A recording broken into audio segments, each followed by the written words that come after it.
Normally, I like to snark about the various sponsors that sponsor these episodes, but I'm faced with a bit of a challenge because this episode is sponsored in part by A Cloud Guru. They're the company that's sort of famous for teaching the world to cloud, and it's very, very hard to come up with anything meaningfully insulting about them. So I'm not really going to try. They've recently improved their platform significantly, and it brings both the benefits of A Cloud Guru that we all know and love, as well as the recently acquired Linux Academy together. That means that there's now an effective, hands-on, and comprehensive skills development platform for AWS, Azure, Google Cloud, and beyond. Yes, and beyond is doing a lot of heavy lifting right there in that sentence. They have a bunch of new courses and labs that are available. For my purposes, they have a terrific learn-by-doing experience that you absolutely want to take a look at. And they also have business offerings as well under ACG for Business. Check them out. Visit acloudguru.com to learn more. Tell them Corey sent you and wait for them to instinctively flinch. That's acloudguru.com. Recently, an anonymous individual told me that their company was planning to migrate to AWS, and they were looking for someone to help with the project management side.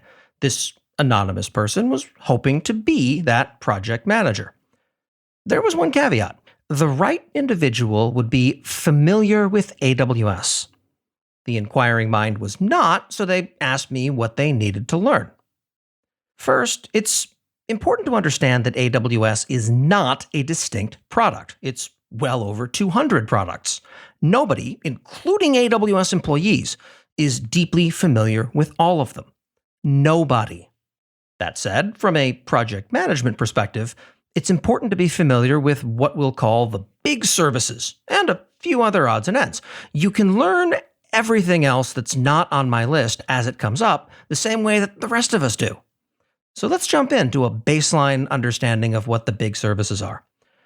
The first is EC2, Amazon Elastic Compute Cloud. That's Amazon EC2 because there are two C's. Are virtual machines that they refer to as instances that can run any software you care to shove into them. This is the baseline service that virtually everyone who uses AWS uses. The engineering is deep, but that really shouldn't matter to you. In my consulting work, EC2 is responsible for the majority of the entire AWS global spend. Think about that for a second. A single entry from a 200-strong services list is over 50% of where all the money goes. That's mind-boggling. Number 2 is S3. Amazon Simple Storage Service, 3 S's, S3, is what's known as object storage. Put a file or files into S3, it keeps them for you for as long as you want. You can retrieve them at any time. S3 can store more data than you will ever be able to afford. There are no capacity limits here on storing data there, and pricing remains linear. So note that security is going to matter to here, but don't let these headlines you see periodically of user leaks data from S3 bucket fool you. Those come from misconfigurations by end customers themselves. Security is going to be very important to get right here, but the service is most assuredly not insecure. If you're interested, it stems from the alternate use of S3 as a static web server where files are supposed to be public. Misconfiguration is easy to get wrong there. Number 3 is RDS, or Amazon Relational Database Service. It's a managed database offering that lets you choose from these databases. Amazon Aurora, which is their custom thing with Postgres and MySQL compatibility. Postgres, MySQL, MariaDB, Oracle Database, and SQL Server. AWS runs those databases for you, so you don't have to handle a lot of the administrative bits. Some folks eventually migrate those databases to EC2 to run those databases manually when they feel they need more control. Whether that's a legitimate approach or not is still highly contested. There's no right answer clearly emerging there. In what you might be forgiven for mistaking for a blast from the past, today I want to talk about New Relic. They seem to be a relatively legacy monitoring company, and I would have agreed with that assessment up until relatively recently. But they did something a little out there. They reworked everything. They went open source, they made it so you can monitor your whole stack in one place, and, most notably from my perspective, they simplified their pricing into something that is much more affordable for almost everyone. There's even a free tier with 1 user and 100 gigs per month, totally free. Check it out at newrelic.com. Number 4 is Lambda. This is part of the serverless revolution. You consider AWS Lambda to be the new hotness. The idea is that you write code, and then AWS executes it for you when certain conditions are met, like the passage of time, or when a file shows up, when a user clicks a button, and so on. You can consider this to be most commonly used to glue other AWS services together, but you can go surprisingly far with this on its own.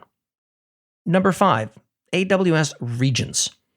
Everything I've just mentioned and more live in what are called AWS regions. These are vast collections of many data centers that are scattered across the world. They're referred to both by their region, say Northern Virginia, as well as by what AWS calls each region. For example, the Northern Virginia region is called US East 1. Number 6, availability zones. Inside of each region, there are multiple availability zones, or AZs, which are data centers located a few miles apart from each other. These are great for local disaster planning, but understand that an issue that affects an entire AWS region will potentially take down multiple availability zones, so plan accordingly. Number 7 is data transfer. Data transfer tends to be a big bill item, so I'm predisposed to focus on it more than some folks should. But the nuances of that spend item remain vast and deep.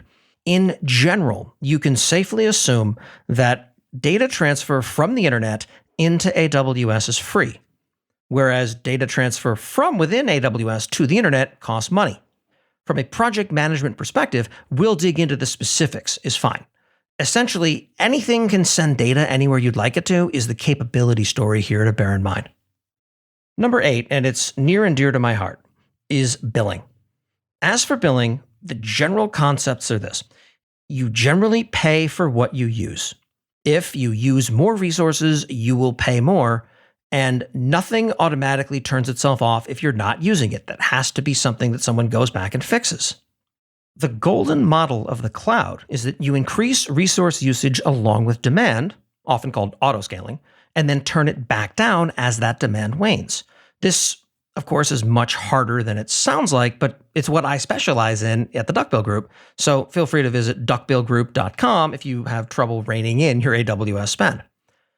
Now that's the top 8 as I see it, and I've gotten some feedback that there should be a separate line item here for security, but let's face it, security is going to need to be addressed throughout the entire process. This is why having security-focused design reviews is so important. There are security implications to every service I've just named.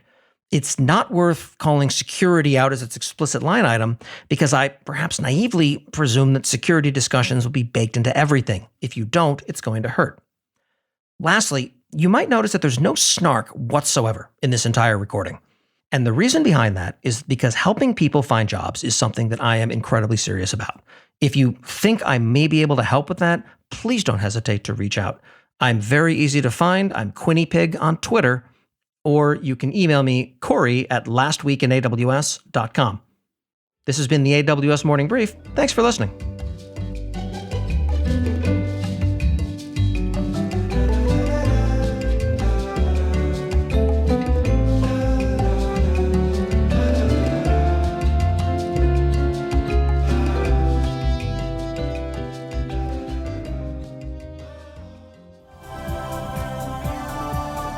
This has been a Humble Pod production.